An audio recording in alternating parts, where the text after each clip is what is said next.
E-cigarettes, e-cigs, vape pens, vapes, mods, jewels. That's what we're going to be talking about on What's New at the South Dakota Attorney General's office.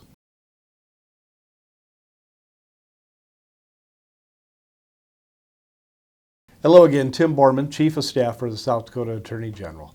What's new? It's taken a few weeks off, but now we're back. And we're going to be talking about a pretty big topic, as you probably already heard. Last week, I had the honor of representing South Dakota at the Master Settlement Agreement Triennial Conference in Portland, Oregon. Now, this is an event that is held once every 3 years as part of the tobacco litigation case, which we talked about in an earlier episode. All of the states that are part of the Master Settlement Agreement and the territories, healthcare professionals and individuals from the healthcare world, and also industry representatives from the tobacco industry get together in one place at one time to talk about the Master Settlement Agreement. What's working, what needs to be worked on, what's on the horizon that we should all be looking at. And as you could probably guess, this year what's on the horizon is e-cigarettes.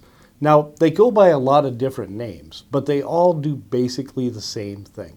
They are an instrument made to heat a solution to a temperature high enough that it can produce an aerosol, which the user can then inhale.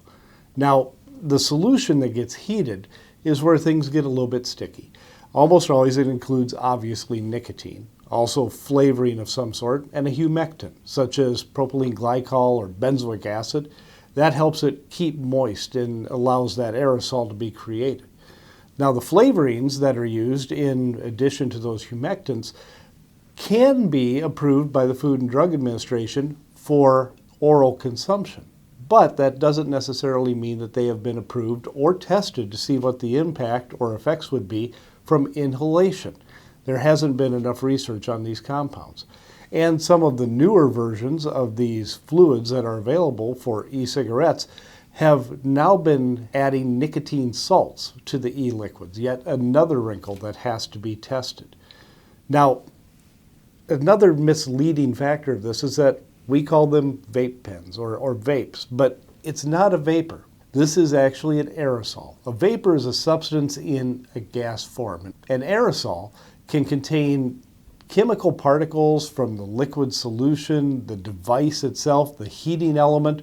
In fact, there's a lot of different things that can be in the aerosol from an e-cigarette. Potentially harmful substances that could be in the aerosol include nicotine, ultrafine particles that are inhaled obviously deeply into your lungs, flavoring like diacetyl, which is a chemical that has been linked to serious lung disease, volatile organic compounds, cancer-causing chemicals, and heavy metals from the heating element like nickel, tin, or even lead. Now, on top of this, nicotine levels in an e-cigarette are a highly variable part of the equation. Some of them reach levels that are near the traditional combustible cigarette, the kind that you light on fire. Some e-cigarette products deliver nicotine almost as efficiently as a cigarette. For example, the maker of Juul claims that their product has a nicotine content like a traditional cigarette, and it delivers that nicotine up to 2.7 times faster than other e-cigarettes. One of those little pods of e-fluid that you put in an electronic cigarette actually contains as much nicotine as a pack of cigarettes. So they say there's 200 puffs in a pod, which is the equivalent of 20 cigarettes, and people are using multiple pods per day. This isn't something that's just a harmless vapor product, and that's why we see so much activity going on surrounding it. As of the past couple of weeks, you'll have seen the stories where states are outlawing flavors. The White House is trying to outlaw flavors, and certain retailers have decided to ban and quit selling e-cigarette products completely. This is just the first step in what I think is going to be a long road as we watch how the entire future of electronic nicotine delivery devices continues to evolve. Speaking of evolving, e-cigarettes themselves have evolved. We're currently on what the industry experts refer to as the fourth generation of electronic nicotine delivery devices. The graphics that I'm showing you actually are a rather interesting comparison from a traditional cigarette to the first e-cigarette to the constant evolution of the device right up to where we are now with Juuls and the other current crop of new electronic cigarettes that are out there. Now, it's important to remember a lot of people just throw out Juul as if it's all-encompassing. All Juuls are e-cigarettes, but not all e-cigarettes are Juuls. And you're going to find them across the price point, which allows manufacturers to get a toehold in the market. But despite the device, we have to get back to the aerosol that they produce, that the users are inhaling.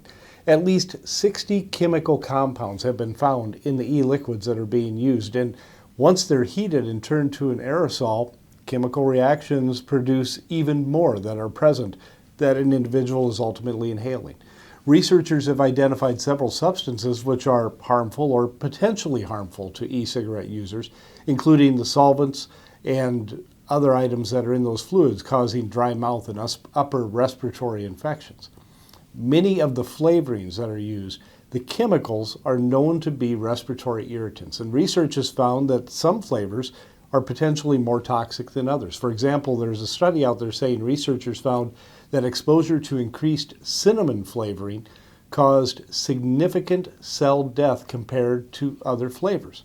Additionally, mixing multiple flavors can be more toxic to cells than exposure to just one flavor at a time. The repercussions of long-term e-cigarette use really have not been fully studied yet. And since products have not been on the market all that long, really, when you look at it, there isn't enough of a study out there to conclusively figure out what the side effects have been. Add to that the fact that a lot of nicotine and tobacco users are not really using an e-cigarette as that next step to quit traditional cigarettes, but they're using them alongside of traditional cigarettes, and you get yet another wrinkle into the situation. Now, besides the regular e-cigarette users, we also have the youth. Kids like e-cigarettes. For whatever reason, the flavors, the advertising, the ease of which they can be used, they appeal to the youth. And this stat is sort of a disturbing one. If you look at current e-cigarette usage among our youth, this is a study that came from the National Youth Tobacco Survey. In 2011, 1.5% of high school students were using e-cigarettes. By 2017, that number jumped to 11.7%. In middle school, also a pretty scary climb, 0.6% in 2011 up to 3.3% in 2017. Now, it's generally agreed that products like the e-cigarettes are less harmful than a traditional smoke cigarette, but there's absolutely no evidence that they are, in fact, safe. The CEO of Juul himself on national television, CBS Morning Show, even copped to that fact. So when people say the long-term effects of vaping are not known, that's true? That's true. That's a true statement. There's a lot of research out there that indicates that e-cigarettes can lead to negative health consequences. They could include damage to the brain, the heart, the lungs, cancerous tumor development for pregnant women, preterm deliveries and stillbirths, and harmful effects on the brain and lung development when use occurs during fetal development or adolescence.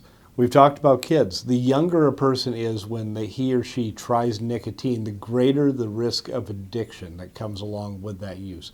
The developing brain is more vulnerable to the effects of addictive substances than a fully developed adult brain. Additionally, nicotine can disrupt brain development, interfere with long-term cognitive functioning, and increase the risk of various mental and physical health problems that could occur later in life. Again, the best advice: just don't start. That's echoed by Juul CEO once again in that same interview. It's not only former smokers that you're converting. Some people are starting Juul and they've never been on nicotine before. What's your advice to those people? Don't vape. Don't use Juul. Don't start using nicotine if you don't have a pre-existing relationship with nicotine. Don't use the product. So what can you do?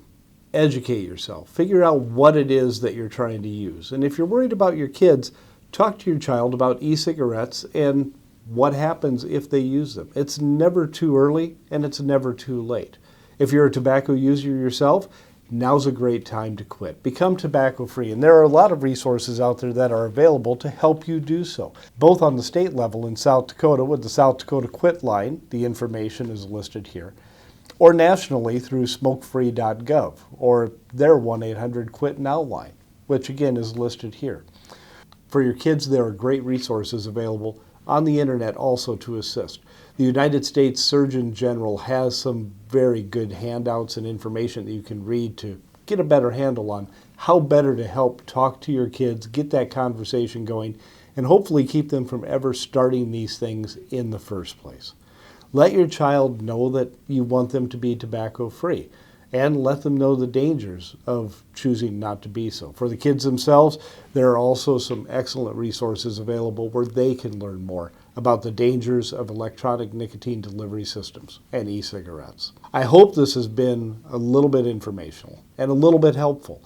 If you have more questions or if you have more concerns, please feel free to contact me at the Attorney General's office, and I'll do what I can to point you in the right direction and get you some answers. Until next time, I'm Chief of Staff Tim Borman for the South Dakota Attorney General's Office. Thanks for watching, and we'll see you soon.